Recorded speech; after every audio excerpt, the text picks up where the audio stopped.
Hi friends, welcome back to my channel. ಇವತ್ತು Friday ಬೆಳಗ್ಗೆ ಏನೋ ನಾನು ಬ್ಲಾಗ್ ಸ್ಟಾರ್ಟ್ ಮಾಡಿದ್ದೀನಿ. ಸೊ ಟೈಮ್ ಬಂದು ನಾನು 6:15 ಇಟ್ಕೋತೀನಿ ಅಲಾರಾಮು, ಬಟ್ ಎದ್ದೊಳೋದು 6:30 ಆಗುತ್ತೆ. ಇನ್ನೊಂದು ಸ್ವಲ್ಪ ಹೊತ್ತು ಹಂಗೆ ನಿದ್ದೆ ಬಂದರೆ 6:45 ಈ ಥರ. ಒಂದೊಂದು ಸತಿ ಅಲಾರಾಮ್ಗೆ ಯಾವಾಗಲೂ ಕರೆಕ್ಟಾಗಿ ಎದ್ದೊಳೋದಿಲ್ಲ. ಆ್ಯಂಡ್ ಪಕ್ಕದಲ್ಲೇ ಪಾಪು ತೊಟ್ಲಲ್ಲಿ ಮಲಗಿದ್ಲು. ಆ್ಯಂಡ್ ನಾನು ಬೆಳಗ್ಗೆ ಇದು ಫ್ರೆಶ್ ಅಪ್ ಆಗಿ ಇವತ್ತು ಫ್ರೈಡೇ, ಸೊ ನಮ್ಮದು ಮನೆಯಲ್ಲಿ ವಾರದ ಪೂಜೆ ಇರುತ್ತೆ ಇವತ್ತು. ಸೊ ನೆಕ್ಸ್ಟ್ ನಾನಿಲ್ಲಿ ಆಚೆ ಕಡೆನೇ ಅಮ್ಮ ಎಲ್ಲ ಕ್ಲೀನ್ ಮಾಡಿಬಿಟ್ಟು ನೆಲ ಎಲ್ಲ ಒರೆಸ್ಬಿಟ್ಟಿದ್ರು ನಾನು ಬರೋಷ್ಟೊತ್ತಿಗೆ. ಸೊ ಹಾಗಾಗಿ ನಾನು ಆಚೆನೇ ಪುಳಿಯೋಗರೆಗೆ ಗೊಜ್ಜು ಮಾಡ್ತಾಯಿದ್ದೀನಿ ನಾನು. ಸೊ ಪುಳಿಯೋಗರೆ ಗೊಜ್ಜು ಹೇಗೆ ಮಾಡ್ತೀನಿ ಅಂತ ನಾನು ಈ ವಿಡಿಯೋದಲ್ಲಿ ತೋರಿಸ್ತೀನಿ. ಹೋಗಿ ಕ್ವಿಕ್ಕಾಗಿ ನೋಡ್ಕೊಂಡು ಬನ್ನಿ. ಹಾಗೆ ಇವತ್ತು ಮನೆಗೆ ತಂಗಿ ಮತ್ತು ಅವ್ರ ಹಸ್ಬೆಂಡ್ ಬರ್ತಿದ್ದಾರೆ. ಸಮ್ ಕೆಲಸ ಬಿತ್ತು, ಸೊ ಹಾಗಾಗಿ ಬರ್ತಿದ್ದಾರೆ. ಸೊ ಇವತ್ತಿನ ವ್ಲಾಗಲ್ಲಿ ಅದೊಂದು ಸ್ಪೆಷಲ್ ಅಂತಲೇ ಹೇಳ್ಬೋದು ಅವ್ರು ಬರೋದು. ಸೊ ಬನ್ನಿ ಇವಾಗ ಪುಳಿಯೋಗರೆ ಗೊಜ್ಜು ಹೇಗೆ ಮಾಡೋದು ಅಂತ ತೋರಿಸ್ತೀನಿ. ಸೊ ಮೊದಲು ಆಯಿಲ್ ಹಾಕ್ಬಿಟ್ಟು ಸಾಸಿವೆ ಜೀರಿಗೆ, ಆಮೇಲೆ ಗೋಡಂಬಿ, ಕಡಲೆಬೇಳೆ, ಕಡಲೆ ಬೀಜ, ಒಣಮೆಣ್ಸಿನ್ಕಾಯಿ ಇಷ್ಟು ಹಾಕ್ಕೊಂಡು ಚೆನ್ನಾಗಿ ಅದು ಆಯಿಲಲ್ಲಿ ಫ್ರೈ ಮಾಡ್ಕೊತಾ ಇದ್ದೀನಿ. ಗೋಡಂಬಿ ಆಪ್ಷನಲ್ಲು, ಹಾಕಿದ್ರೆ ಟೇಸ್ಟ್ ತುಂಬಾ ಚೆನ್ನಾಗಿರುತ್ತೆ ಅಂತ ನಾನು ಹಾಕ್ತಾಯಿದ್ದೀನಿ.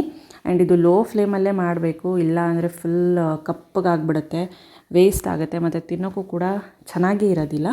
ಸೊ ಇದು ಲೋ ಫ್ಲೇಮಲ್ಲಿ ಚೆನ್ನಾಗಿ ಫ್ರೈ ಮಾಡ್ತಾ ನೆಕ್ಸ್ಟ್ ನಾನು ಇದಕ್ಕೆ ಹುಣಸೆಹಣ್ಣು ನೆನೆಸಿಟ್ಕೊಂಡಿದ್ದೆ ನೀರಲ್ಲಿ ತೊಳೆದು. ಸೊ ಆ ಹುಣಸೆಹಣ್ಣು ರಸನ ಇವಾಗ ಹಾಕೋತಾ ಇದ್ದೀನಿ ಇದಕ್ಕೆ. ಸೊ ಯಾವುದೇ ಪುಳಿಯೋಗರೆ ಪೇಸ್ಟು ಇಲ್ಲ ರೆಡಿ ಏನು ಮಾಡಿಸಿರೋ ಪೌಡ್ರು ಇಲ್ಲ, MTRದೇ ಯೂಸ್ ಮಾಡೋದು. ನೆಕ್ಸ್ಟ್ ಇದು ರುಚಿಗೆ ತಕ್ಕಷ್ಟು ಉಪ್ಪು ಹಾಕೋತಾ ಇದ್ದೀನಿ. ಸ್ವಲ್ಪ ಹಾಕೋತಾ ಇದ್ದೀನಿ, ಏನಕ್ಕಂದರೆ MTR ಪೌಡರ್ ಇದರಲ್ಲೂ ಒಂದು ಸ್ವಲ್ಪ ಉಪ್ಪು ಹಾಕಿರ್ತಾರೆ. ಸೊ ಹಾಗಾಗಿ ತಕ್ಕನಂಗೆ ಹಾಕ್ಕೋಬೇಕು. ನೆಕ್ಸ್ಟು ಒಂಚೂರು ಅರಿಶಿನ ಮತ್ತು ಉಪ್ಪು ಹಾಕೋತಾ ಇದ್ದೀನಿ. ಇದಿಷ್ಟು ಹಾಕಿಬಿಟ್ಟು ಚೆನ್ನಾಗಿ ಕಲಿಸ್ತಾ ಇದ್ದೀನಿ. ಆ ಹುಣಸೆಹಣ್ಣು ರಸ ನಾವು ಏನು ಹಾಕ್ಕೊಂಡಿದ್ದೀವಿ ಅದು ಅದರಿಂದ ಫುಲ್ ಆಯಿಲ್ ತೇಲಬೇಕು. ಸೊ ಆಯಿಲ್ ಸಪ್ರೇಟ್ ಆಗಬೇಕು. ಆವಾಗ ಸಪ್ರೇಟ್ ಆದರೆ ಅದು ಆಗಿದೆ, ಚೆನ್ನಾಗಿ ಕುಕ್ ಆಗಿದೆ, ಹುಣಸೆಹಣ್ಣು ಅಂತ ಅರ್ಥ. ಸೊ ಇದು ಚೆನ್ನಾಗಿ ಆಗಿದೆ. ನೆಕ್ಸ್ಟ್ ನಾನು ಆಗಲೇ ಬೆಳ್ಳುಳ್ಳಿ ಜಜ್ಜಿಕೊಂಡು ಹಾಕ್ಕೋಬೇಕಿತ್ತು, ಮರ್ತೋಗ್ಬಿಟ್ಟೆ. ಸೊ ಈ ಟೈಮಲ್ಲಿ ನಾನು ಹಾಕ್ಕೊಂಡು ಸೊ ಅದು ಫುಲ್ ಅದರದ್ದು ಬೆಳ್ಳುಳ್ಳಿದು ಏನಿದೆ ಸ್ವಾದ ಫುಲ್ಲು ಬರೋವರೆಗೂ ಒಂದು 2 to 3 ಮಿನಿಟ್ಸ್ ಲೋ ಫ್ಲೇಮಲ್ಲಿ ನಾನು ಫ್ರೈ ಮಾಡ್ಕೋತಾ ಇದ್ದೀನಿ.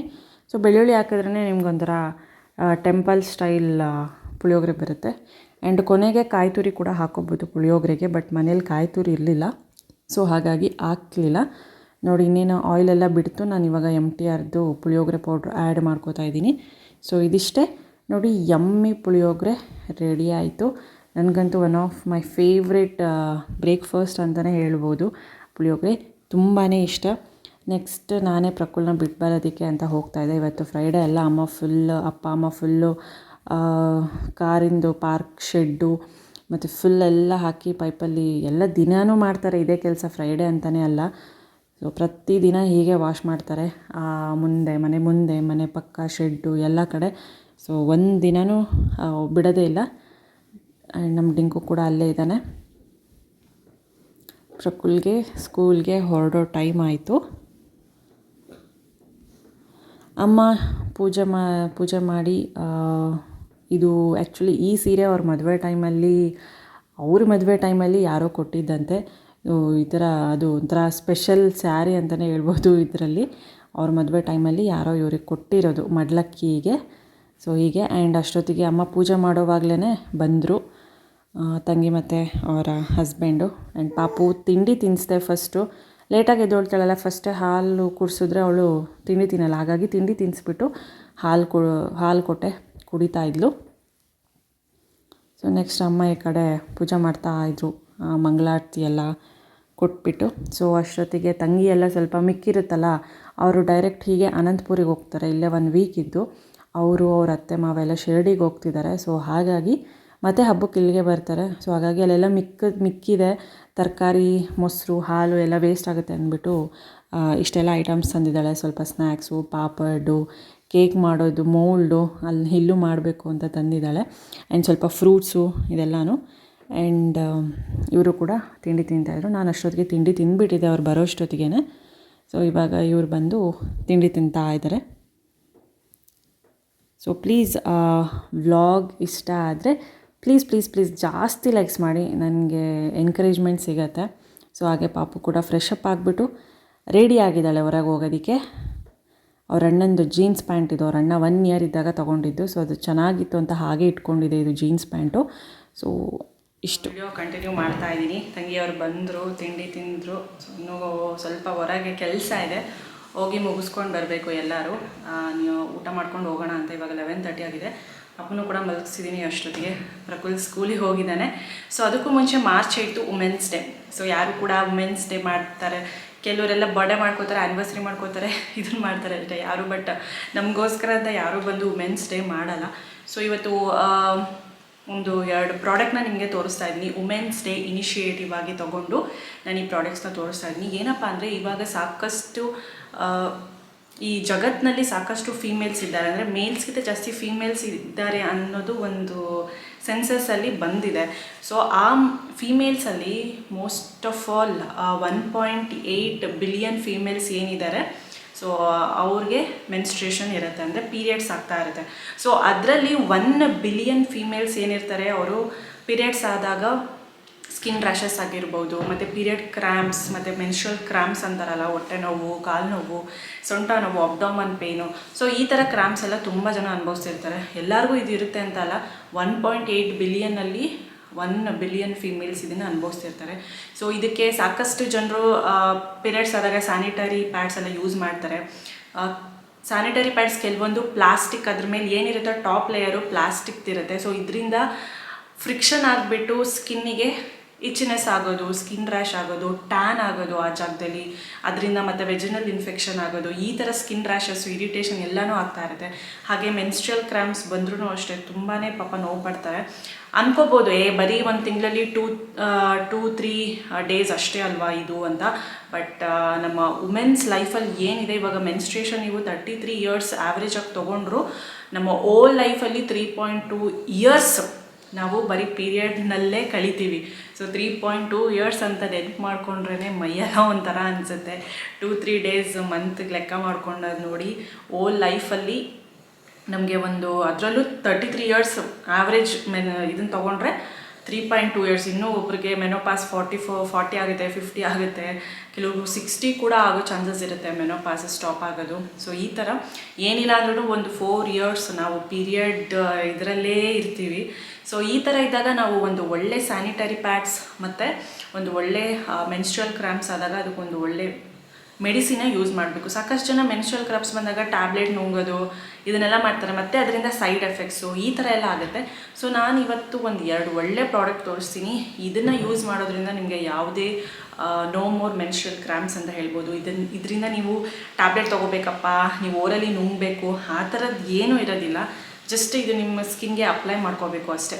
ಹಾಗೆ ಯಾವುದಪ್ಪ ಅಂದರೆ ಎವರ್ಟೀನ್ದು. ಮೊದಲು ನಾನು ಸ್ಯಾನಿಟರಿ ನ್ಯಾಪ್ಕಿನ್ಸ್ದು ಹೇಳಿಬಿಡ್ತೀನಿ. ಇದು ನಾನು ಸಾಕಷ್ಟು ಬ್ಲಾಗ್ಸಲ್ಲಿ ಹೇಳಿದೆ. ಸೊ ಮಾರ್ಚ್ 8 ವುಮೆನ್ಸ್ ಡೇ ಒಂದು ಇನಿಷಿಯೇಟಿವ್ ಆಗಿ ನಾನು ಈ ಪ್ರಾಡಕ್ಟ್ಸ್ನ ತೋರಿಸ್ತಾ ಇದ್ದೀನಿ. ಸೊ ಈ ಸಫರ್ ಯಾರೆಲ್ಲ ವುಮೆನ್ಸ್ ಪೀರಿಯಡ್ ಮತ್ತು ಮೆನ್ಸ್ಟ್ರಲ್ ಕ್ರ್ಯಾಂಪ್ಸ್, ಸ್ಕಿನ್ ರ್ಯಾಷಸ್, ಇಚ್ಚಿನೆಸ್ಸಿಂದ ಯಾರೆಲ್ಲ ಅನುಭವಿಸಿದ್ದೀರಾ, ಸೊ ಈ ವುಮೆನ್ಸ್ ಡೇಯಿಂದ ಅವೆಲ್ಲವನ್ನು ನಾವು ಕಡಿಮೆ ಮಾಡೋಣ ಅಂತ ನಾನು ಈ ಪ್ರಾಡಕ್ಟ್ಸ್ನ ತೋರಿಸ್ತಾ ಇದ್ದೀನಿ. ಸೊ ಎವರ್ಟೀನ್ದು ಇದರಲ್ಲಿ 20 ಪ್ಯಾಡ್ಸ್ ಇರುತ್ತೆ, ಪ್ಲಸ್ 280 mm ಲಾಂಗ್ ಇದೆ. ಇದು XL ಸೈಜಲ್ಲಿ. ಮತ್ತು ನಿಮಗೆ ಎವರ್ಟೀನಲ್ಲಿ ಬರೀ ಸ್ಯಾನಿಟರಿ ಪ್ಯಾಡ್ಸ್ ಅಲ್ಲ, ಇದರಲ್ಲಿ ಇಂಟಿಮೇಟ್ ವಾಶ್ ಇರುತ್ತೆ, ಹೈಜೀನ್ ವೈಪ್ಸ್ ಇರುತ್ತೆ, ಮತ್ತು ಬಿಕ್ನಿ ಲೈನ್ ರಿಮೂವಲ್ ಕ್ರೀಮ್ ಇರುತ್ತೆ, daily panty liners, menstrual cup, applicator tampons, ಹೀಗೆ ಸಾಕಷ್ಟು ವೆರೈಟೀಸ್ ಇರುತ್ತೆ. ಮತ್ತು ಇದ್ರದ್ದು ಸ್ಪೆಷಾಲಿಟಿ ಏನಂದರೆ, ಇದು ನಿಮಗೆ ನೀಮ್ ಮತ್ತು ಸ್ಯಾಫ್ಲವರಿಂದ ಮಾಡಿರ್ತಾರೆ. ಹಾಗಾಗಿ ಇದು ನಿಮಗೆ ಸ್ಕಿನ್ ಫ್ರೆಂಡ್ಲಿ, ಎಲ್ಲ ಸ್ಕಿನ್ ಟೈಪ್ಸ್ ಇರೋರು ಕೂಡ ಯೂಸ್ ಮಾಡ್ಬೋದು.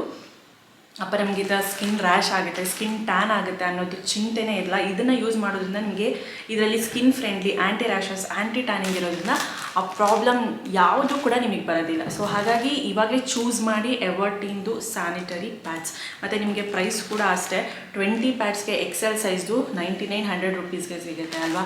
20 ಪ್ಯಾಡ್ಸ್ 99 ರುಪೀಸ್ಗೆ ಅಂದರೆ ಅದು ವರ್ತೆ ಅಂತಲೇ ಹೇಳ್ಬೋದು. ಸೊ ಹಾಗೆ ಇದರಲ್ಲಿ ಅಡ್ವಾನ್ಸ್ಡ್ ಲೀಕ್ ಪ್ರೊಟೆಕ್ಷನ್ ಇದೆ, ನ್ಯೂ ಓರ್ಡರ್ ಟೆಕ್ನಾಲಜಿ ಇದೆ, ಹಾಗೆ extra long pads with wide wings ಇದೆ. ಸೊ ಹಾಗಾಗಿ ನಾನು ಇದ್ರ ಬಗ್ಗೆ ನನಗೆ ಗೊತ್ತಾದಾಗಿಂದ ನಾನು ಈ ಸ್ಯಾನಿಟರಿ ಪ್ಯಾಡ್ಸ್ನ ನಾನು ಯೂಸ್ ಮಾಡೋದು. ಸೊ ಇದು ಸ್ಯಾನಿಟರಿ ಪ್ಯಾಡ್ಸ್ದು ಆಯಿತು. ನೆಕ್ಸ್ಟು ಮೆನ್ಸ್ಟ್ರಲ್ ಕ್ರ್ಯಾಂಪ್ಸು ನನಗೂ ಒಂದೊಂದು ಸತಿ ಪೀರಿಯಡ್ಸ್ ಮುಂಚೆ ತುಂಬ ಕಾಲು ನೋವು ಬರುತ್ತೆ, ಕೆಲವ್ರಿಗೆ ಸೊಂಟ ನೋವು ಬರುತ್ತೆ, ಕೆಲವ್ರಿಗೆ ಹೊಟ್ಟೆ ನೋವು ಬರುತ್ತೆ. ಸೊ ಅದರಿಂದ ಕೆಲವ್ರಿಗೆ ತಡ್ಕೊಳ್ಳೋದಕ್ಕೆ ಆಗಲ್ಲ. ನನಗೆ ಅಷ್ಟು ಸಿವಿಯರ್ ಪೇಯ್ನ್ ಏನೇ ಇರೋಲ್ಲ. ಪೀರಿಯಡ್ ಆದಮೇಲೆ ನನಗೆ ಲೆಗ್ ಪೇಯ್ನ್ ಏನಿದೆ ಎಲ್ಲನೂ ಹೊರಟೋಗುತ್ತೆ. ಕೆಲವ್ರು ಪೀರಿಯಡ್ ಸ್ಟಾರ್ಟ್ ಆದಮೇಲೆ ಎಲ್ಲ ಪೇಯ್ನ್ಸು ಸ್ಟಾರ್ಟ್ ಆಗುತ್ತೆ. ಸೊ ಅಂಥವ್ರಿಗೆ ಇದು ಮೆನ್ಸ್ಟ್ರಲ್ ಕಪ್ಸ್ ರೋಲ್ ಆನ್. ನಿಮಗೆ ಎಲ್ಲಿ ತುಂಬ ನೋವಿರುತ್ತೆ ಅಲ್ಲಿ ನೀವು ಇದನ್ನು ನೋಡಿ ಈ ಥರ ಕೊಟ್ಟಿರ್ತಾರೆ, ಅಪ್ಲೈ ಮಾಡ್ಕೋಬೋದು. ಅಬ್ಡಾಮನ್ ಆಗಿರ್ಬೋದು, ಲೋವರ್ ಬ್ಯಾಕ್, ಹಿಂದೆ ಸೊಂಟ, ಹೊಟ್ಟೆ ಮತ್ತು ಕಾಲು, ಅಲ್ಲೆಲ್ಲ ನೀವು ಒಂದು ಸ್ವಲ್ಪ ಹೊತ್ತು ಇದನ್ನು ಅಪ್ಲೈ ಮಾಡ್ಕೊಂಡ್ಬಿಟ್ರೆ ನಿಮಗೆ ಒಂದು ಸ್ವಲ್ಪ ಬೇಗನೆ ರಿಲೀಫ್ ಸಿಗುತ್ತೆ ಅಂತಲೇ ಹೇಳ್ಬೋದು. ನೋಡಿ ಈ ಥರ ಕೊಟ್ಟಿದ್ದಾರೆ ಇದು. ಸೊ ಜಸ್ಟ್ ಏನಿದೆ ನೋಡಿ ಲಿಕ್ವಿಡ್ ಎಲ್ಲ ಬರ್ತಿದೆ. ಸೊ ಈ ಥರ ಅಪ್ಲೈ ಮಾಡಿಕೊಂಡು ಬಿಟ್ಟರೆ ಒಂದು 5 to 10 ಮಿನಿಟ್ಸ್ ಅದು ಡ್ರೈ ಆಗೋವರೆಗೂ ಬಿಡಿ, ನಿಮಗೆ ಬೇಗನೆ ರಿಲೀಫ್ ಸಿಗುತ್ತೆ. ಸುಮ್ಮನೆ ಈ ಟ್ಯಾಬ್ಲೆಟ್ಸು ಅದು ಇದು ಎಲ್ಲ ತೊಗೊಳೋದೆಲ್ಲ ವೇಸ್ಟು ಅಂತ ನನಗನ್ಸುತ್ತೆ. ಅದರಿಂದ ಇನ್ನೊಂದು ಸೈಡ್ ಎಫೆಕ್ಟ್ಸ್ ಕೂಡ ಆಗುತ್ತೆ. ಓಕೆನಾ, ಇದು ತುಂಬಾ ಯೂಸ್ ಆಗುತ್ತೆ. ಮೆನ್ಸ್ಟ್ರಲ್ ಕ್ರ್ಯಾಂಪ್ಸ್ ಯಾರಿಗೆ ತುಂಬ ಇರುತ್ತೆ ಅಂಥವರು ಇದನ್ನು ಆರಾಮಾಗಿ ಯೂಸ್ ಮಾಡ್ಬೋದು. ಆಮೇಲೆ ಇದು ಅವಾಯ್ಡ್ ಕಾಂಟ್ಯಾಕ್ಟ್, ಅಂದರೆ ಐಸ್ಗೆಲ್ಲ ನೀವು ಸ್ವಲ್ಪ ದೂರ ಇರಿ. ಐಸ್ಗೆಲ್ಲ ಹಿಂಗೆ ಅಪ್ಲೈ ಮಾಡ್ಕೊಳ್ಳೋದು, ಸಡನ್ನಾಗಿ ಈ ಥರ ಐಸ್ಗೆಲ್ಲ ಹಾಕೊಳ್ಳೋದೆಲ್ಲ ಮಾಡಿಬಿಡಿ. ಆ್ಯಂಡ್ ಇದರಿಂದ ಏನು ಯೂಸ್ ಅಂದರೆ ಇದರಲ್ಲಿ ಸೈಡ್ ಎಫೆಕ್ಟ್ಸ್ ಇರೋದಿಲ್ಲ. ಮತ್ತು ನೋ ಸ್ಟೈನ್ಸ್ ಫಾರ್ಮುಲಾ, ಯಾವುದು ಕೂಡ ಸ್ಟೈನ್ಸ್ ನಿಮ್ಗೆ ಅಲ್ಲೇ ಉಳಿಯೋದಿಲ್ಲ. ಇವಾಗ ನೀವು ಅಪ್ಲೈ ಮಾಡ್ಕೋತೀರಾ ಅಂದಮೇಲೆ ನಿಮ್ಗೆ ಅಲ್ಲಿ ಸ್ಟೈನ್ ಇರುತ್ತೆ, ಅಲ್ಲಿ ಮಾರ್ಕ್ ಆಗುತ್ತೆಪ್ಪ ಅಂತ ಏನು ಆ ಮಾರ್ಕ್ಸ್ ಎಲ್ಲ ಆಗೋದಿಲ್ಲ. ಫಾಸ್ಟ್ ರಿಲೀಫ್ ಸಿಗುತ್ತೆ. ಓಕೆನಾ, ಇದು ಮೆನ್ಸ್ಟ್ರಿಯಲ್ ಕಪ್ ಮತ್ತು ಇದು sanitary pads. So women's day initiative ಆಗಿ ನಾನು ಇವೆರಡು ಪ್ರಾಡಕ್ಟ್ಸ್ ತೋರಿಸ್ತಾ ಇದ್ದೀನಿ. ಇದರಿಂದ ಈ ಪ್ರಾಡಕ್ಟ್ಸ್ ನಾವು ಯೂಸ್ ಮಾಡೋದ್ರಿಂದ ವುಮೆನ್ಸ್ ಏನು ಸ್ಕಿನ್ ರ್ಯಾಷಸ್ ಆಗಿರ್ಬೋದು, ಪೀರಿಯಡ್ ಟೈಮಲ್ಲಿ ಮೆನ್ಸ್ಟ್ರಲ್ ಕ್ರ್ಯಾಂಪ್ಸ್ ಆಗಿರ್ಬೋದು, ಇವೆಲ್ಲವನ್ನು ನಾವು ಆದಷ್ಟು ಮಟ್ಟಿಗೆ ತಡೆಗಟ್ಟೋಣ ಅಂತ ನಾನು ಈ ಪ್ರಾಡಕ್ಟ್ಸ್ನ ತೋರಿಸ್ತಾ ಇದ್ದೀನಿ. ಸೊ ಇದ್ರದ್ದು ಲಿಂಕ್ಸ್ ಎಲ್ಲ ನಾನು ಡಿಸ್ಕ್ರಿಪ್ಷನಲ್ಲಿ ಕೊಟ್ಟಿರ್ತೀನಿ. ಇವ್ರದ್ದು ಎವರ್ಟೀನ್ ಆ್ಯಪಲ್ಲಿ ಮಾತ್ರ ಅಲ್ಲ, ಅಮೆಝಾನ್, ಫ್ಲಿಪ್ಕಾರ್ಟ್, ನೈಕಾದಲ್ಲೂ ಕೂಡ ಸಿಗುತ್ತೆ. ಲಿಂಕ್ಸ್ ಎಲ್ಲ ನಾನು ಡಿಸ್ಕ್ರಿಪ್ಷನ್ ಸೆಕ್ಷನಲ್ಲಿ ಕೊಟ್ಟಿರ್ತೀನಿ, ಹೋಗಿ ಚೆಕ್ ಮಾಡಿ ಬೈ ಮಾಡೋದನ್ನ ಮಾತ್ರ ಮರಿಬೇಡಿ. ಸೊ ಬನ್ನಿ ಇವಾಗ ಕೆಳಗಡೆ ಏನು ಮಾಡ್ತಿದ್ದಾರೆ ಅಂತ ನೋಡೋಣ. ತಂಗಿ ಬಂದಿದ್ದಾರೆ, ಊಟ ಮಾಡ್ಕೊಂಡು ಹೋಗಬೇಕು ಅಂತ ಅಂದರು. ಸೊ ಹಂಗಾಗಿ ಸ್ವಲ್ಪ ಏನಾದರೂ ಅಡುಗೆ ಪ್ರಿಪೇರ್ ಮಾಡಿ ಊಟ ಮಾಡಿಕೊಂಡು ಬೇಗ ಹೊರಡಬೇಕು. ಓಕೆನಾ, ಬನ್ನಿ ಬ್ಲಾಗ್ ಕಂಟಿನ್ಯೂ ಮಾಡ್ತೀನಿ. ಸೊ ನೆಕ್ಸ್ಟು ಮಧ್ಯಾಹ್ನ ನಾವು ಟೊಮ್ಯಾಟೊ ರಸಮು ಮತ್ತು ರೈಸು ಮತ್ತು ಇದನ್ನು ಪಲ್ಯ ಮಾಡೋಣ ಅಂದ್ಬಿಟ್ಟು ಇದನ್ನೆಲ್ಲ ಕಟ್ ಮಾಡ್ತಾಯಿದ್ದೆ. ಸೊ ಒಬ್ಬೊಬ್ಬರು ಒಂದೊಂದು ಕೆಲಸ, ಸ್ವಲ್ಪ ಬೇಗ ಅರ್ಜೆಂಟಾಗಿ ಹೋಗಬೇಕಾಗಿತ್ತು ಆಚೆ, ಹಾಗಾಗಿ ಟೈಮ್ ಆಗುತ್ತೆ ಅಂದ್ಬಿಟ್ಟು ಒಬ್ಬೊಬ್ಬರು ಒಂದೊಂದು ಅಡುಗೆ ಮಾಡ್ತಾಯಿದ್ದೀವಿ. ಸೊ ನಾನು ಇದನ್ನು ಪಲ್ಯ ಮಾಡೋಣ ಅಂದ್ಬಿಟ್ಟು ಎಲ್ಲ ಕಟ್ ಮಾಡ್ಕೊತಾ ಇದ್ದೀನಿ. ಆ್ಯಂಡ್ ಅಮ್ಮ ಇಲ್ಲಿ ಎಲ್ಲ ಪಾತ್ರೆ ಎಲ್ಲ ತೊಳಿತಾಯಿದ್ರು, ನಾನು ತಂಗಿ ಅಡುಗೆ ಮಾಡಬೇಕಾದ್ರೆ. ಸೊ ಈ ಥರ ಒಬ್ಬೊಬ್ಬರು ಒಂದೊಂದು ಕೆಲಸನ ಹಂಚ್ಕೊಂಡ್ರೆ ಬೇಗ ಆಗೋಗುತ್ತೆ. ಆ್ಯಂಡ್ ಎಲ್ಲರೂ ಒಂದೇ ಕೆಲಸ ಮಾಡೋದಕ್ಕಿಂತ ಎಲ್ಲರೂ ಈ ಥರ ಹಂಚ್ಕೊಂಡ್ರೆ ಬೇಗ ಆಗೋಗುತ್ತೆ ಅಂತ. ಸೊ ಈ ಕಡೆ ಆಗ್ತಿದೆ, ಇದು ಬಾಯ್ಲ್ಗೆ ಇಟ್ಟಿದ್ದೀನಿ. ಆ್ಯಂಡ್ ಈ ಕಡೆ ತಂಗಿ ಟೊಮೆಟೊ ರಸಮ್ ಮಾಡ್ತಿದ್ದಾಳೆ. ಸೊ ಕೇಳಿದ್ದೀರಾ ಟೊಮೆಟೊ ರಸಮ್ ರೆಸಿಪಿ ತೋರಿಸಿ ಅಂದ್ಬಿಟ್ಟು, ನಾನು ಖಂಡಿತವಾಗ್ಲೂ ತೋರಿಸ್ತೀನಿ ನಗುವನಯನ ಚಾನಲ್ನಲ್ಲಿ. ಸೊ ಇವಾಗ ಹೊರಟ್ವಿ ನಾವು. ಯಪ್ಪ ಮನೇಲಿದ್ದು ಇದ್ದು ಬಿಸಿಲು ಹೇಗೆ ಅನ್ನೋದೇ ಗೊತ್ತಾಗಲ್ಲ. ಬರೀ ಮನೆ ಮುಂದೆ ನೋಡ್ತಾ ಇದ್ವಿ, ಬಟ್ ಆಚೆ ಬಂದರೆ ಯಪ್ಪ ಹೆವಿ ಹಬ್ಬೆ ಆ ಕಾರಲ್ಲಿ. ಆ ಬಿಸಿಲು ನೋಡ್ತಿದ್ರೆ ಮಾರ್ಚಿಗೆ ಇಷ್ಟೊಂದು ಇದೆ ಅಂತಲೇ ಅನಿಸ್ಬಿಡ್ತು. ಹಾಯ್ ಫ್ರೆಂಡ್ಸ್, ಇವಾಗ ಟೈಮಲ್ಲಿ 6:45 ಆಗ್ತಿದೆ. ಇವತ್ತು ಹೇಗೋ ಫ್ರೈಡೇ ಅಲ್ಲ, ಚಪಾತಿ ಮತ್ತು ಎಗ್ ಪಲ್ಯ ಮಾಡೋಣ ಅಂತ ಮಾಡ್ತಾಯಿದ್ದೀನಿ. ಸೊ ಹಾಗಾಗಿ ಸ್ವಲ್ಪ ಲೇಟ್ ಆಯಿತು ಬಂದು, ಔಟ್ಸೈಡಿಂದ ಸ್ವಲ್ಪ ಕೆಲಸ ಮುಗಿಯೋದು ಲೇಟ್ ಆಯಿತು. ಹಾಗಾಗಿ ಸ್ವಲ್ಪ 5 ಗಂಟೆ ಆಯಿತು, 5:05 ಆಯಿತು. ಬಂದು ಪಾಪುನ ಮಲಗಿಸಿ ಫ್ರೆಶ್ ಅಪ್ ಆಗಿ ಇವಾಗ ನಾನು ಚಪಾತಿ ಹಿಟ್ಟು ಕಲಿಸ್ಬಿಟ್ಟು ಇದಾದಮೇಲೆ ಎಗ್ ಪಲ್ಯ ಮಾಡೋಣ ಅಂತ. ಸೊ ಬನ್ನಿ ಮತ್ತು ಬ್ಲಾಗ್ ಕಂಟಿನ್ಯೂ ಮಾಡ್ತೀನಿ. ಇನ್ನೂ ಕೆಲಸಗಳಿದ್ದಾವೆ ಒಂದು ಸ್ವಲ್ಪ ಅಂತಲೇ ಹೇಳ್ಬೋದು. ಮತ್ತು ಸರ್ಕಸ್ ಕೂಡ ಹಾಕಿದ್ದಾರೆ ತುಮಕೂರಲ್ಲಿ, ಸದಾಶಿವನಗರಲ್ಲಂತೆ. ಸೊ ನೋಡೋಣ, ಈ ವೀಕೆಂಡ್ ಆದರೆ ಹೋಗಿ ಬರಬೇಕು ಅಂತ ಪ್ಲ್ಯಾನ್ ಇದೆ. ಇವರು ಕೂಡ ಬಂದಿದ್ದಾರಲ್ಲ, ತಂಗಿ ಮತ್ತು ಅವ್ರ ಹಸ್ಬೆಂಡ್ ಮತ್ತು ಮಕ್ಕಳು ತುಂಬಾ ಇಷ್ಟ ಆಗುತ್ತೆ ಸರ್ಕಸ್ಸು. ನಾನು ಪ್ರಕುಲ ಒಂದೇ ಸತಿನೇ ಕರ್ಕೊಂಡು ಹೋಗಿದ್ದು ಸರ್ಕಸ್ ತೋರಿಸಿದ್ದು. ಹಾಗಾಗಿ ನೋಡೋಣ, ಈ ವೀಕೆಂಡ್ ಅದು ಪ್ಲ್ಯಾನ್ ಇದೆ. ಸೊ ಹೋದಾಗ ಖಂಡಿತವಾಗ್ಲೂ ಅದನ್ನು ಕೂಡ ವೀಡಿಯೋ ಮಾಡಿ ಹಾಕ್ತೀನಿ. ಸೊ ಬನ್ನಿ ಅಡುಗೆ ಕೆಲಸ ಶುರು ಮಾಡೋಣ. ಸೊ ನಾನು ಚಪಾತಿ ಹಿಟ್ಟೆಲ್ಲ ಕಲಿಸ್ಕೊಂಡು ಎಗ್ ಬುಜ್ಜಿಗೆಲ್ಲ ರೆಡಿ ಮಾಡ್ತಾಯಿದ್ದೆ ಆಲ್ರೆಡಿ. ಮತ್ತು ಇದ್ರ ಜೊತೆಗೆ ಪೊಟ್ಯಾಟೊ ಫ್ರೈ ಕೂಡ ಮಾಡಿದ್ದೆ ನಾನು. ಸೊ ಸೈಡ್ ಡಿಶ್ಶಿಗೆ ತುಂಬ ಚೆನ್ನಾಗಿರುತ್ತೆ ಅಂತ. ಎಗ್ ಬುರ್ಜಿ ಏನಿದೆ ಅದರ ರೆಸಿಪಿನ ನಾನು ಶೂಟ್ ಮಾಡಿ ಇಟ್ಕೊಂಡಿದ್ದೀನಿ. ಅದನ್ನು ಇನ್ನೊಂದು ಚಾನಲಲ್ಲಿ ಹಾಕ್ತೀನಿ, ನಗುವ ನಯನ ಚಾನಲಲ್ಲಿ. ಆ್ಯಂಡ್ ಹಾಗೆ ಸಾಕಷ್ಟು ಸಬ್ಸ್ಕ್ರೈಬರ್ಸ್ ನನಗೆ ಮಾಡಿಲ್ಲ ಕಾಲ್ ಅಂತ ಹೇಳ್ತೀನಿ. ಸ್ವಲ್ಪ ಅರ್ಥ ಮಾಡ್ಕೊಳ್ಳಿ. ನಿಮ್ಗಿಂತ ಮುಂಚೆ ಜಾಸ್ತಿ ಜನ ಕಳಿಸಿರ್ತಾರೆ, ಅವ್ರನ್ನ ಬಿಟ್ಟು ಲೇಟಾಗಿ ಕಳಿಸಿರೋರಿಗೆ ನಾನು ಮಾಡೋದಕ್ಕಾಗಲ್ಲ. ಸೊ ಫಸ್ಟ್ ಯಾರು ಕಳಿಸಿರ್ತಾರೋ ನಾನು ಆರ್ಡ್ರ್ ವೈಸ್ ಮಾಡ್ಕೊಂಡು ಬರ್ತೀನಿ. ಒಂದು ಸ್ವಲ್ಪ ಲೇಟ್ ಆಗುತ್ತೆ, ಬಟ್ ಖಂಡಿತವಾಗ್ಲೂ ಮಾಡ್ತೀನಿ ಅಂತ ಹೇಳಿದ್ರು ಕೆಲವ್ರಿಗಂತೂ ಅರ್ಥನೇ ಆಗೋಲ್ಲ. ಅರ್ಥ ಮಾಡ್ಕೊಳ್ಳಿ, ತುಂಬ ಜನ ಕಳಿಸಿರ್ತಾರೆ. ಹಾಗಾಗಿ ನಾನಂತೂ ಖಂಡಿತವಾಗ್ಲೂ ಮಾಡ್ತೀನಿ. ಒಂದು ಸ್ವಲ್ಪ ಲೇಟ್ ಆಗುತ್ತೆ ಅಷ್ಟೇ. ಸೊ ನಾನು ಅಂತೂ ಎಷ್ಟು ಜನಕ್ಕೆ ಅಂತ ಮಾಡೋಕ್ಕಾಗುತ್ತೆ ಒಟ್ಟಿಗೆ. ಸೊ ನಿಮ್ಮ ಮುಂಚೆ ಇರೋರಿಗೆ ಫಸ್ಟ್ ಪ್ರಿಫ್ರೆನ್ಸ್ ಅಲ್ವಾ, ಯಾರು ಫಸ್ಟ್ ಕಳಿಸಿರ್ತಾರೆ ಅವ್ರಿಗೆ ಪ್ರಿಫ್ರೆನ್ಸು. ಒಂಚೂರು ಅರ್ಥ ಮಾಡ್ಕೊಳ್ಳಿ ಅಂತ ಹೇಳ್ತೀನಿ.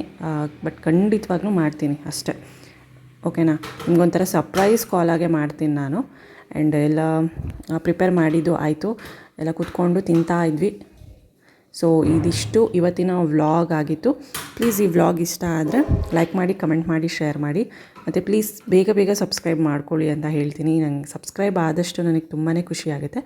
ಸೊ ಮತ್ತೆ ಮುಂದಿನ ವ್ಲಾಗಲ್ಲಿ ಸಿಗೋಣ.